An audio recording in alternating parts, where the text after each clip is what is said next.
Pinagitnaan ng dalawang sasakyan saka pinaputukan ng 6 na armadong lalaki. Yan ang sinapit ng 4 na tauhan ng BJMP na nag-escort sa isang Chinese inmate. Ang kwento ng dalawa sa kanila sa pagtutok ni June Veneracion, exclusive. Dehado sa bilang, pero hindi umurong sa putukan ng 4 na miyembro ng Bureau of Jail Management and Penology o BJMP. Tinambangan sila noong Lunes ng mga armadong sospek na nagtangkang itakas ang isang Chinese inmate pabalik sa kulungan sa Parañaque mula sa kanyang court hearing.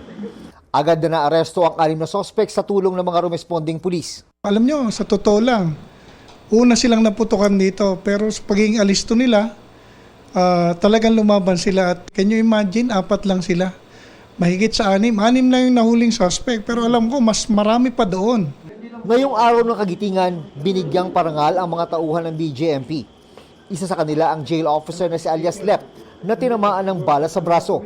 Siya nagmamaneho noon ng sasakyan ng BJMP. Una raw silang hinarang ng isang kotse sa harapan. Pero meron pa palang isang sasakyan sa kanilang likuran. Sa bayan na talagang putok na lang. Bahala na kung ano. Sabi ko, ito nang katapusan namin siguro. Ba't mo nasabi yun? Yung 2 sasakyan. 4 lang kami, tapos na-sandwich pa. Kahit tinamaan na, patuloy na nakipagbarilan si alias Lep hanggang sa mapaatras ang mga sospek.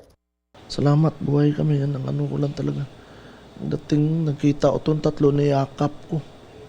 Isa-isa sila. Sabi ko, buhay tayo. Sabi ko. Sa gitna ng putukan, hindi raw pinanghinaan ng loob ang jail officer na si Jam sa kabila ng mas malalakas na armas na dala ng ilan sa mga sospek. Kailangan ko lumaban kasi 8 months old pa lang yung anak ko noon eh.